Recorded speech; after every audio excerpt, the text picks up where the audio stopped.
بسم اللہ الرحمن الرحیم۔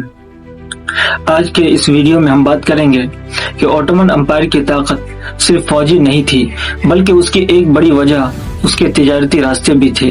یہ راستے ایشیا، یورپ اور افریقہ کو آپس میں جوڑتے تھے۔ اگر ان میں سے کسی ایک کو بھی بند کر دیا جائے تو آج کے دور میں بھی تجارتی بحران پیدا ہو سکتا ہے۔ ان میں سے میں آج 7 کا ذکر کروں گا، جن میں سے ایک ہے سلک روٹ۔ یہ قدیم تجارتی راستہ چین سے شروع ہو کر وسط ایشیا کے راستے عثمانی علاقوں تک آتا تھا۔ اس راستے سے ریشم، مسالے اور قیمتی اشیاء کو یورپ تک پہنچایا جاتا تھا۔ دوسرا راستہ تھا انڈین اوشین کا راستہ، جو آج بھی استعمال ہوتا ہے۔ ہندوستان اور جنوب مشرقی ایشیا سے آنے والا سامان سمندر کے ذریعے عرب بندرگاہوں تک آتا تھا اور پھر عثمانی علاقوں میں پہنچتا تھا۔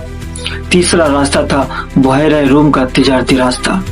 بحیرہ روم کے ذریعے یورپ اور شمالی افریقہ کے درمیان تجارت ہوتی تھی۔ اس میں الیگزینڈریا، جو آج کا مصر ہے، یعنی اسکندریہ کی بندرگاہ، بیروت جیسے شہر اہم کردار ادا کرتے تھے۔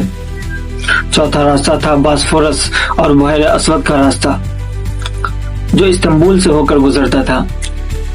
استنبول کے ذریعے بحیرہ اسود اور یورپ کے درمیان تجارت ہوتی تھی۔ یہ اناج اور دیگر سامان کی بڑی سے سپلائی لائن تھی۔ پانچواں راستہ تھا بلقان کا تجارتی راستہ۔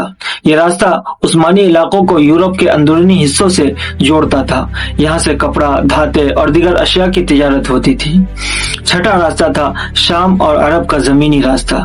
یہ راستہ عرب علاقوں، دمشق اور اناطولیہ کے درمیان تجارت کے لیے استعمال ہوتا تھا۔ قافلے اسی راستے سے سامان لے کر جاتے تھے اور آج بھی ان راستوں کا استعمال ہوتا ہے۔ ساتواں راستہ تھا شمالی افریقہ کا راستہ۔ یہ راستہ مصر، لیبیا اور دیگر شمالی افریقی علاقوں کو عثمانی مرکز سے جوڑتا تھا۔ اس کے ذریعے افریقہ اور یورپ کے درمیان تجارت ہوتی تھی۔ عثمانی سلطنت کی یہ بندرگاہیں 3 بر اعظموں کو جوڑتی تھی: ایشیا، یورپ، افریقہ۔ اسی وجہ سے عثمانی دور میں مسلمان تاجر عالمی تجارت میں بہت مضبوط حیثیت رکھتے تھے۔ ان تجارتی راستوں کی وجہ سے عثمانی سلطنت عالمی تجارت کا مرکز بن گئی تھی۔ مشرق کا سامان مغرب تک اور مغرب کا سامان مشرق تک انہی راستوں سے پہنچایا جاتا تھا، یعنی پوری دنیا کی تجارت ان راستوں سے ہوا کرتی تھی۔ فقط آج کی ویڈیو میں بس اتنا ہی۔